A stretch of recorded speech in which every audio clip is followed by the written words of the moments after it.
Daf Samach Zayin Amud Aleph, 3 lines from the top.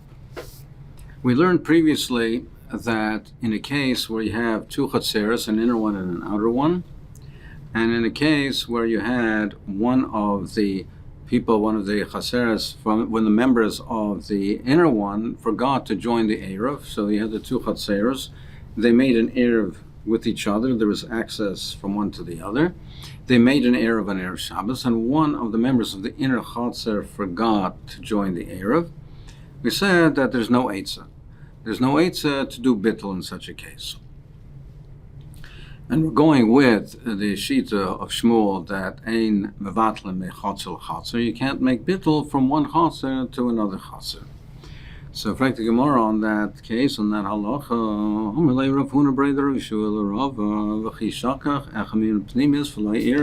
in the case where one of the members of the inner Chatzer forgot to join the Eruv, Amai Shtei Masuras, why do we say that both Chatzeros are Aser? Why do we say that bittul doesn't help? Why don't we say Lifter Bar Pnimis L'Bnei Pnimis?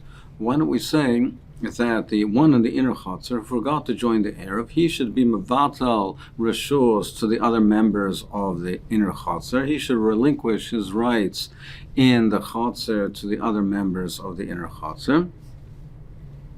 And therefore he relinquishes his right to them, and then let the outer ones, the members of the outer Chatzer, join together with them. Why can't he be mevatel? He's not being mevatel from Chatzer to Chatzer. Let him be mevatel to his own Chatzer, to the Bnei Chatzer, residents and members of his own Chatzer. So you don't have to be mevatel from Chatzer to Chatzer. Memela, he is then removed from the equation, and the outer and the inner have joined in an Eruv, and you removed the member that has not joined in the Eruv.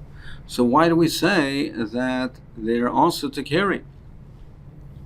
So he says, come on, this Eitzah, who's this going according to? That's Rabbi Eliezer.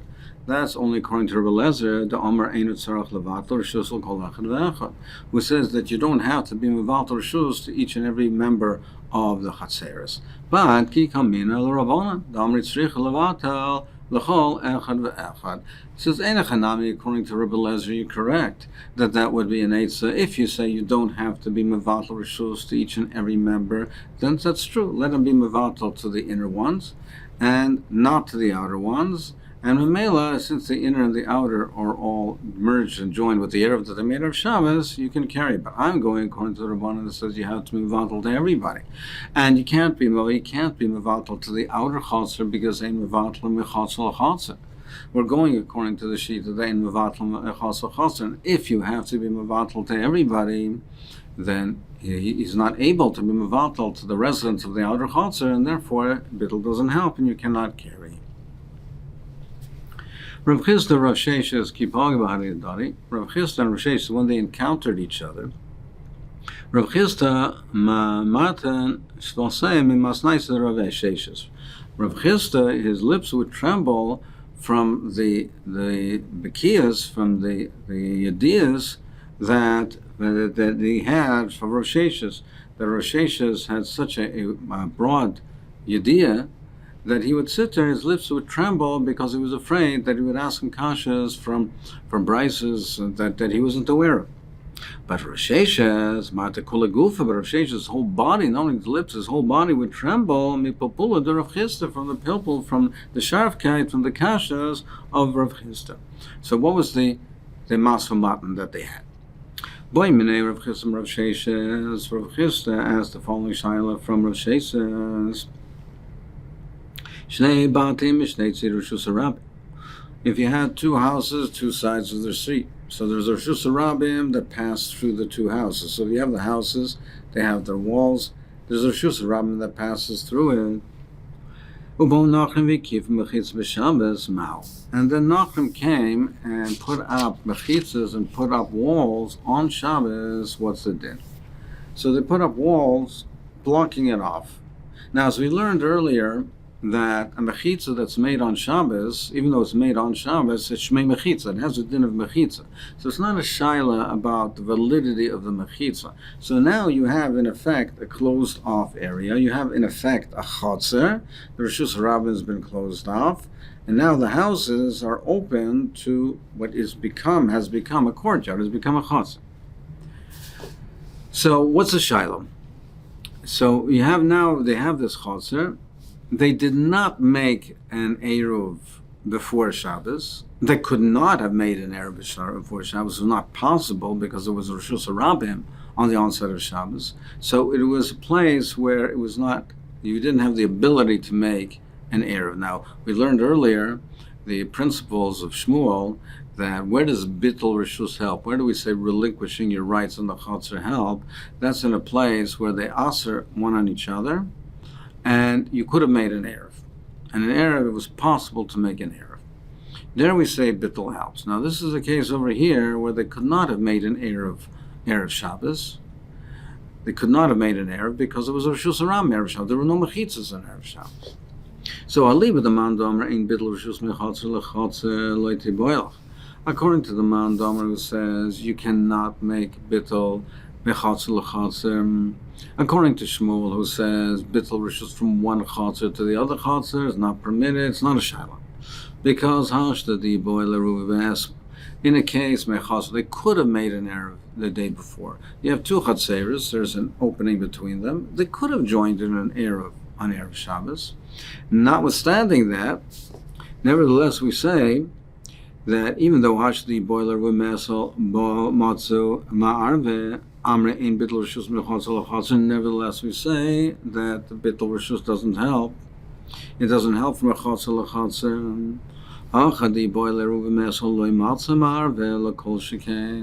Over here, where they, even if they wanted to make an Eruv Shabbos, they could not have made an Eruv because there was a Rishus Rabbim ties. The walls were not put up Erev Shabbos. So they could not have made an Eruv. You can't be Ma'arav Rishus Rabbim. So certainly over here, Bittul Rishus would not be an Eitzah. They would not have the ability to do Bittul Rishus. That's not a Shaila. Kiti Boilo, the Shaila is, my Shaila is a Liba Demand Omer Yesh Bittul Rishus Mechotzer Lechotzer. My Shaila is according to Rav Yochanan, who says you could be Mevatel Mechotzer Lechotzer.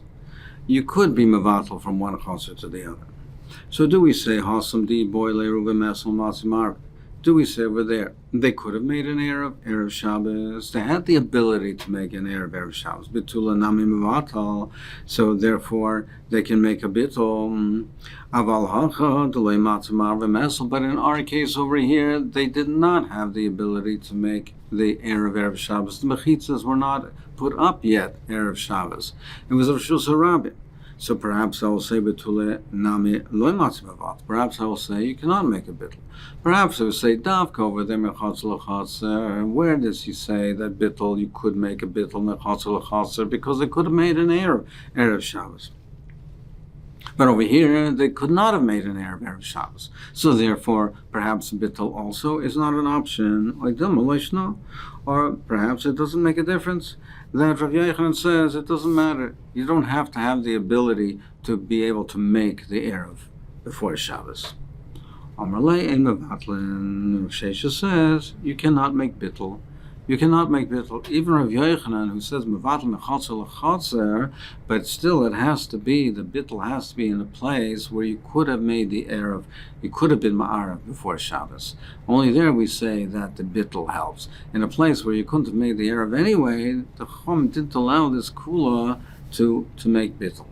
It was in a place where you wouldn't have had the ability to carry anyway before Shabbos. So he says, even Rav Yochanan says that bittul rishus on Shabbos is only in a place where you could have made the Erev. Now we have another shaila.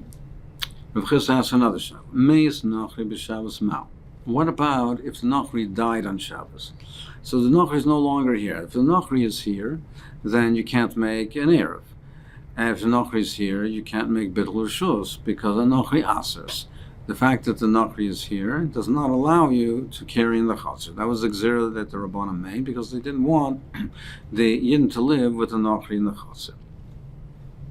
So what happens if the Nochri died on Shabbos? According to the Man Domer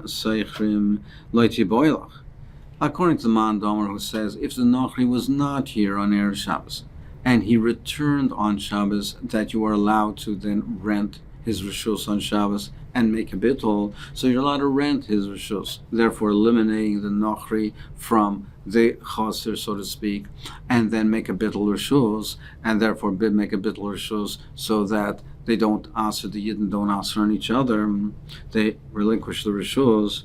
That's not a shaila, because if in that case, when the Nochri returns on Shabbos, you are allowing him to do two things. You're allowing to rent from the Nochri and make a bittul Rishus, and that will allow you to carry. So Harami Bias, so certainly over here in this case where you don't have to rent, the Nochri is out of the picture. He died. He's not in the equation. Without doing, you only have to make bittul Rishus. You only have to do one. You don't have to do two steps. Certainly, it would be mutter. Elakiti boilach, my shaila is, I'll leave it the Man Domer ein seichrim. The shaila is, according to the Man Domer, says if the Nochri returns on Shabbos, we do not allow you to rent from him and to make bittul. Do we say tatu deloy avdina? Do we say it's davka in that case because we do not allow you to do two things, chad avdina and hachad avdina, but to do one step? Like in this case, where the Nochri died, it's only bittul Rishus, it would perhaps be mutter, or dilma loishna, or perhaps there's no chilik. That in this case it would also be awesome. Later Sheshes answered, Ani oimer mevatlan. I say it's mutter. I say you can. You can't be mevatel over here. In this case you can't. V'hamnuna, but Rav Hamnuna says, ein mevatlan. He says you can't.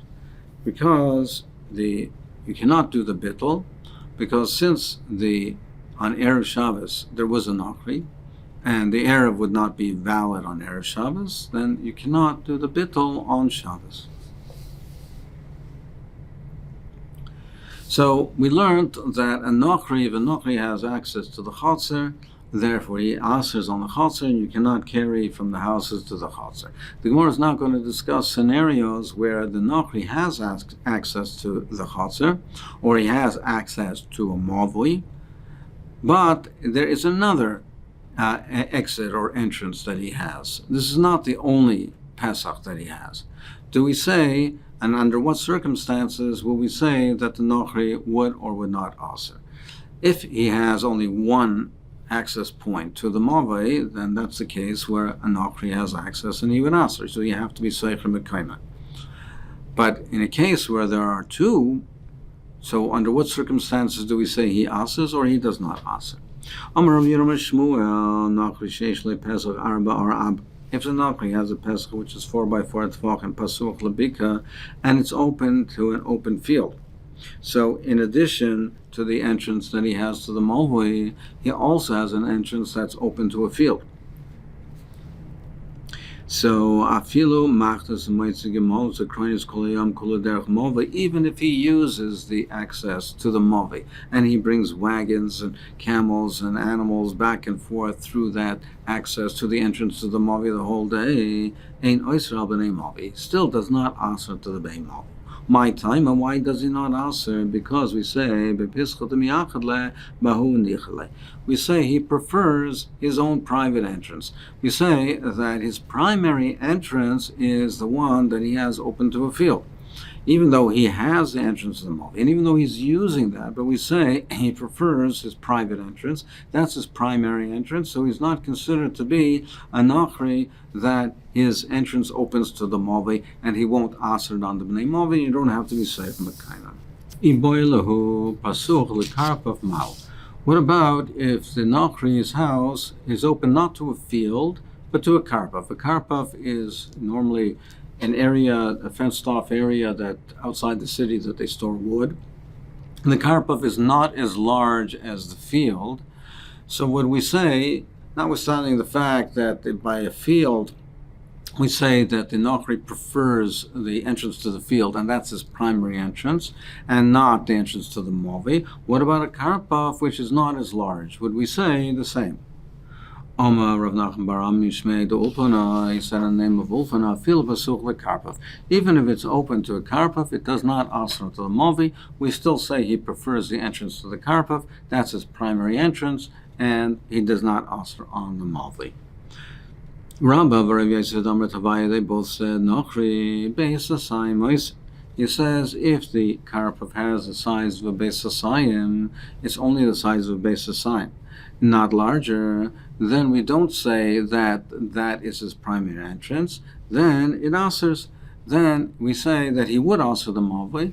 Then he would use the mavoi, as the Aruch HaShulchan explains, because even though Seif Kol Seif, the area to the karpov, even if it's only Beis Asayim, is larger than that area is larger than the mavoi, but still the mavoi is a road that's being used, people regularly use. It's the traveled road. So if the difference is not that great, we would still say the entrance to the mavoi, that's his primary entrance. That's only if the karpov is a Beis Asayim. But yes, in Beis Asayim, ain't no Eiser. But if it's more than a Beis Asayim, then it doesn't answer, because we say he prefers the entrance to the karpov. That's his primary entrance, so it does not answer.